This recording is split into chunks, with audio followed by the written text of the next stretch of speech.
Hey, what's up, man? It's your boy, Mr. 2000, the hip hop trucker. Ooh, that was rude as fuck. Hey, I'm here to tell you guys about my first week at the rail. Now, midweek, I'm eating lunch, or yeah, brunch or whatever you want to call it. I had made a video midweek, and it was a good video, but I deleted it because I'm really not sure about making these videos while I'm in training, and I'll get into that in a second. I arrived at Rail on last Sunday, so I've been here exactly 7 days. I drove 11 hours from Wichita, Kansas to get here. Now, when you get, I'm basically going to describe it from start to now. I got here to the hotel.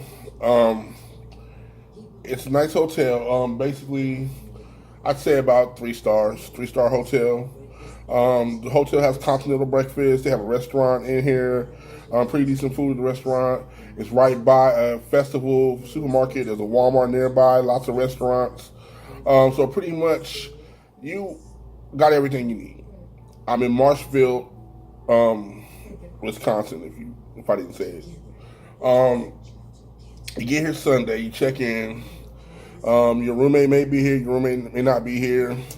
When you meet your roommate, I definitely would talk to them about things like snoring and, just certain habits before you really get into it, because I'd hate for you to be, we already had somebody who was having trouble sleeping. It wasn't no beef against the other person, but let's be real, if you snore loud, that's just what it is. I have a CPAP, so I can sleep. I sleep well. My roommate, I'm guessing he sleep well. He snores, but it's not as bad as mine. So I'm guessing he's sleeping good. When you get here, you check in, get all your stuff. Spend, next day. You up. You got to be ready by 6:30 in the lobby. And there's breakfast. You have breakfast. The continental breakfast is continental breakfast. It's basically muffins and coffee cake and orange juice, apple juice, milk, cereal, cold cereal, bagels and cream cheese, toast, butter, jam, stuff like that. You're not getting eggs and bacon, but it's free. That's one meal you ain't got to pay for. So keep that in mind. And that's 7 days a week, even on holidays. I woke up on the 4th of July and had breakfast, and it was decent. It was free. So a lot of people, I've seen a lot of videos on Rail where people were complaining about the continental breakfast. Bro, it's free. You know what I'm saying? That's one meal you don't have to pay for. You know what I'm saying? It's not a variety, but you can switch up. Like this morning I had Raisin Bran. I haven't had Raisin Bran in years. But I was nice and energized off of that. But I digress. So 6:30, one of the trainers pulls up in a van. If you drove a personal vehicle, they ask that you follow them to the plant in your personal vehicle, which isn't that far. It's like 10 minutes away from the hotel. You have to park. We park, and this is where you start feeling that this job is going to be different. If you're not used to exercise, you're going to feel it, because you got to walk from the parking lot to the classroom. You go to the classroom, they get you all your books and everything. Now it's welcoming, but at the same time, it's down to business. You're getting down to all the paperwork. Anything they want to check your ID and stuff. Make sure you bring 2 to 3 forms of ID. I suggest you bring as many forms of ID as you can. Social Security card is a must. Your commercial driver's license permit. You must have those 2. However, you must have your license as well. If you don't have those 3, they're sending you home straight up, because because the commercial permit does not count as an identification, but you have to have your permit in order to be able to drive the trucks in this classroom setting. So, but see, I have my birth certificate too. I brought those 4 just in case. You know what I'm saying? So you bring those 4, they check you in. You also, if you got any medication, any pills, before you come, make sure you have doctor's notes saying that it's okay for you to drive trucks. or if there's any restrictions on the medicine, that they give you the restrictions. You know what I'm saying? Because if they question any one of your medicines and they have to, wait to contact the doctor, you're going to have to wait, because the doctors up here aren't going to release you until they hear from your doctor. So make sure you have that release from your doctor. Any type of medical condition, make sure you have a release from your doctor. You know what I'm saying? If you have a CPAP, bring your fucking CPAP. Because if you get sleepy, they're going to be able to tell. You might be able to doze off once in the class. I haven't even dozed off. They thought I dozed off. I've already had a warning. They thought I dozed off. I haven't dozed off. And I'm waiting on somebody to say something again so I can lose my shit. Because I haven't dozed off. Like I said, I snore.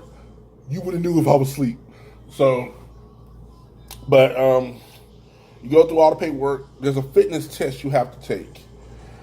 Now, let me explain this fitness test to you. The fitness test is basically measuring the strength of your shoulders, your legs, and your back. It's not like a weightlifting contest. It's not an endurance contest. It's basically to see how strong your back is. If you push it hard, it's going to push back hard. If you pull it hard, it's going to pull back hard. And you got to do 5 reps. There's 3 exercises you have to do. You only got to do 5 reps of each. Trust me, we had people in the class that were super in shape, and they were struggling through it. Now, that's not to say you can't do it. They just want to see if you give up or, whatever. So basically, for those 5 reps of 3 sets of 5 you got to do, you got to put your all into it. Just do it. Don't worry about breathing heavy. Don't worry about none of that shit. Just get it done. You know what I'm saying? There's a lot of other paperwork they got to go through and run a background check on you to make sure you can work in the U.S. Really, you don't have to worry about that unless you got some type of weird ass warrants or anything like that. But they normally can find your warrants before you even get here. They'll find that shit. You know what I'm saying? So, but then we ordered lunch. Now they have there's a hotel restaurant, not the hotel we're at. It's a different hotel that we order a lunch from. Now, it's kind of a low key piece of game they're giving you, because the lunches aren't filling. I mean, they're filling, but they're not. Basically, they're semi-healthy. They're about 40 to 50% of what you should be doing when you're out on the road. You got these healthy sandwiches. They're not too heavy. Wraps, and they got salads. I'm going to give you some game right now. The salads are filling. So if you come up here with a limited budget, eat the salads, because you can literally eat half the salad. Take the other part half home with you, eat it for dinner, and you'll be good. You know what I'm saying? That's if your money's low or if you want to be cheap. You know what I'm saying? That's what you can do every day. Now, the kicker on this is the sandwiches. The lunch you can get is only when you're in class. So in other words, Monday through Friday. Now, I came in on weekend 4th of July, so that 4th of July, we didn't have no lunch. So, but I have a little bit of money. I can buy little groceries and stuff to have around the room. So I was good on that. This is stuff that I was eating on day this, and there's a festival grocery store around the corner. They have some really good fried chicken. I ain't gonna front. It's nice. The price is not that bad. You know what I'm saying? So you can get basically a whole fried chicken for like $7. You know what I'm saying? And you can munch on that all day, a couple of days. But anyway, now that day 1 was basically paperwork, and it's kind of a self-start program. They give you a form. They give you a bunch of paperwork. You get a book, J.J. Keller book. Has like 33 chapters in it. You have to have that whole book done in 2 weeks. You get that book done on your own in 2 weeks. It's not hard. It's like the questions. You fill out the questions. It's like 10 questions on each chapter, plus 5 CDL general knowledge questions on it. So there's basically 14 to 15 questions on each chapter, and you got to basically do that. You get that done, you're good to go. Also, you learn how to fill out log books and everything. Every day you're at work, you got to fill out a log. They give you atlases and stuff. Everything you pretty much. They're basically how to be a trucker starter kit. You get that. Now, day 2, like I said, they don't play. You're literally you're in the simulator, you're in the truck, depending on your training. Some trainers wait till day 3, but most of the time you're in the truck. And you're ready to go. They're getting basic stuff down, shifting, turns. They're basically getting you acclimated with the job. You're learning how to move the truck. This isn't going to be we're sitting here for a week and we're not doing no time. No, you're going to learn. I will say this: pre-trip. Learn the pre-trip. They use internationals and they use freight liners here. So the difference in the pre-trip on those is the water reservoir is on the international is on the passenger side, and on the freight liner is on the driver's side. There's another difference too. I got them circled. Hold on, let me tell you right now. The air cleaner is on the driver's side. It's not on the passenger side. The air cleaner is on the driver's side of the international. On the freight liner, it's on the passenger side. The turbo cleaner is on the passenger side instead of the driver's side. So, but other than that, pre-trip is pretty much the same. Learn the pre-trip. If you can study the pre-trip and know that get the pre-trip down on the truck, or at least the basics of a pre-trip on a truck, you'll be all right. So learn that pre-trip because you pretty much have to have it down by the end of the second week, or they're going to talk about sending you home. That's just what it is. Also, you're learning your shifting. Shifting now. Granted, the industry is going into automatics, but you have to pass your test with a manual. So you must learn how to shift. You got to learn how to shift. There's some rules of that. I'll get into that next week in my wrap up for next week. Basically, come with a serious head. Come like you want this job. They take safety. They preach. Safety is probably. I've heard more things about safety here than I've heard about driving the truck. Driving the truck is probably second. They are on safety. You learn you learn like different safety ways they handle things at rail. You do it the railway, the Safe 7. Anything you learn about driving trucks, kill it. Anything you learn on YouTube, kill it. You know what I'm saying? Unless it was something like on a rail or a rail driver did it, kill it. Because you're gonna end up looking like an asshole when you come in here telling the trainers that you know what you know, but you don't know. So they don't care if your cousin, uncle, brother, sister, mom has been truck driver for 55 years. They don't care. It's about you. I'd say come ready to learn. Don't come cocky. Don't be cocky. Come in this with an open mind, ready to learn. You know what I'm saying? The good about this program, besides the fact that they pay you $500 a week. Now, there's a disclaimer on that. You get paid $500 a week, but you don't see a check until the third week. So, first 2 weeks, you're not getting paid. That kind of sucks, but at the same time, it's kind of cool.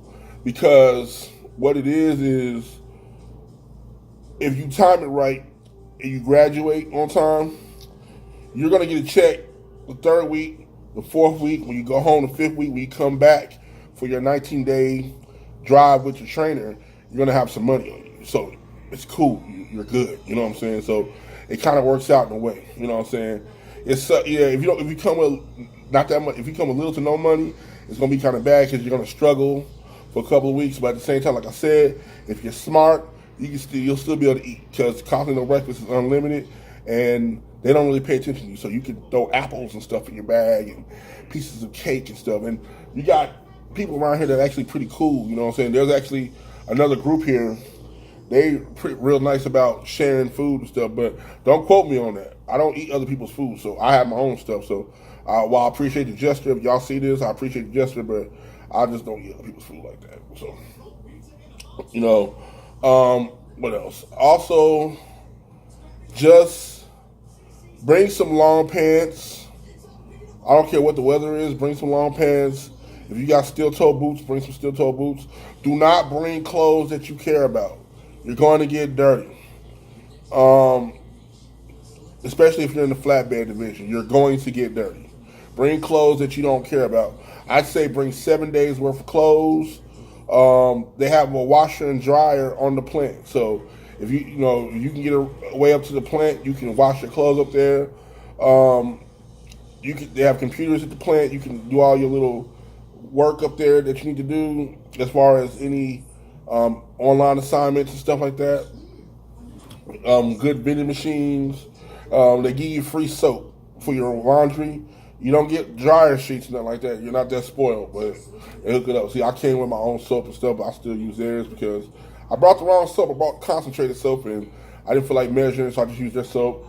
And from the smell of my laundry, it's decent. So, also, I would say pay attention to everything that they say. If I haven't said that already, do it. The trainers have lots of experience and they're eager to teach, but you can tell that their patience can be worn thin. Some trainers more than others. So if you're in there bullshitting, you're probably going to get sent home. So you got to go in there, and I play a lot.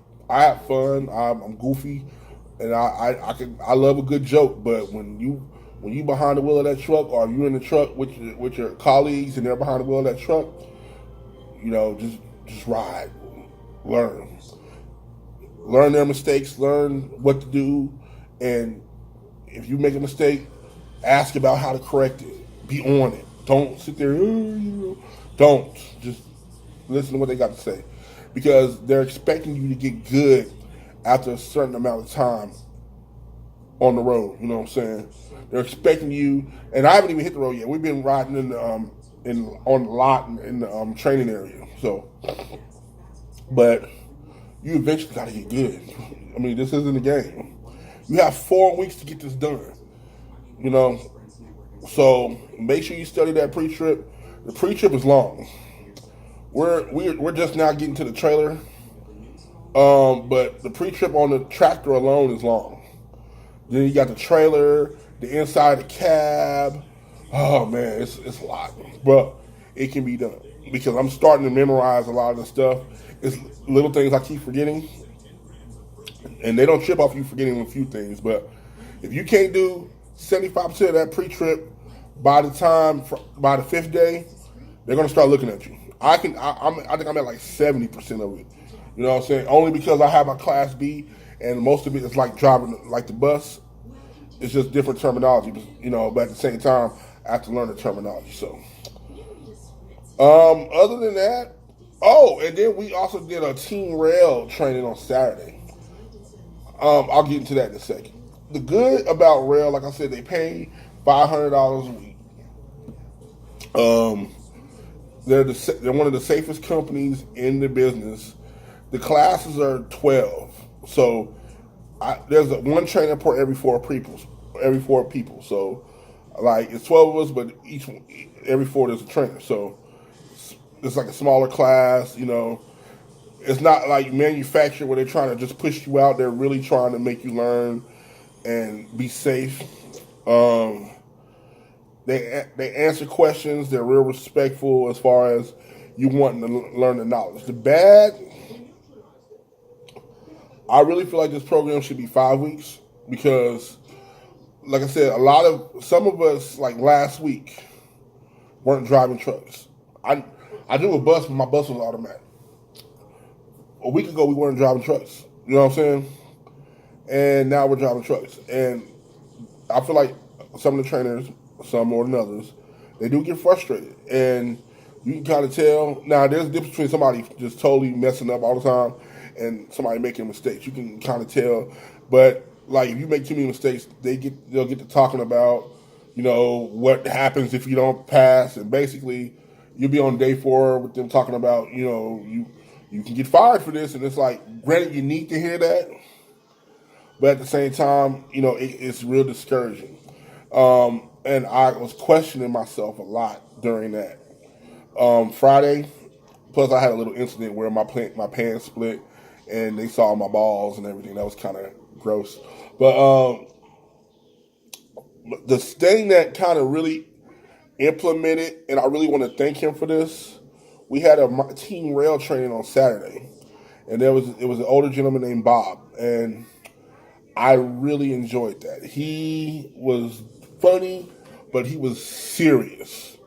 And he did not play, But with the stuff, the jewels and the gems that he was dropping, and even after class, he stayed to talk to because he was like, he was telling us stories and giving us some game about the business. And the class ended at 11:30. We all stayed till like noon because he was just dropping gems on us and giving us. And this is like our class plus the previous class. So I really want to thank him for that because that was something I really needed, and it reaffirmed me and my decision to be here.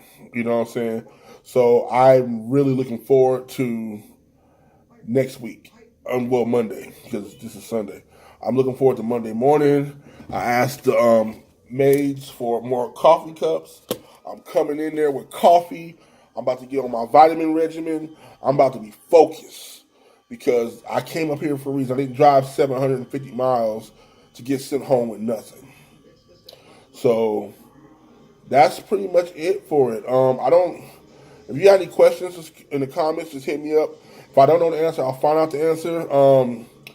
If you're interested in applying, I'll leave my driver's code down there. Hook up a brother up with a referral. You know what I'm saying? Hook me up with a referral. I like referral money. And also just, I'm not. I'll get into that. I'll tell you more about that later. But really, I feel like Roehl was a good choice for me personally.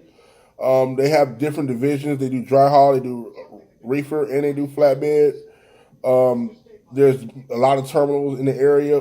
There's like 2 or 3 in the general area where I live at. There's one in Dallas, there's one in Georgia, and there's one in Gary, Indiana. While those are far, those are areas I'm familiar with. So I could go to any one of those terminals when I'm on the road and be comfortable. Even though they have me in Wisconsin, I'm actually glad I came out here. It's away from a lot of things. I'm not tempted to go home.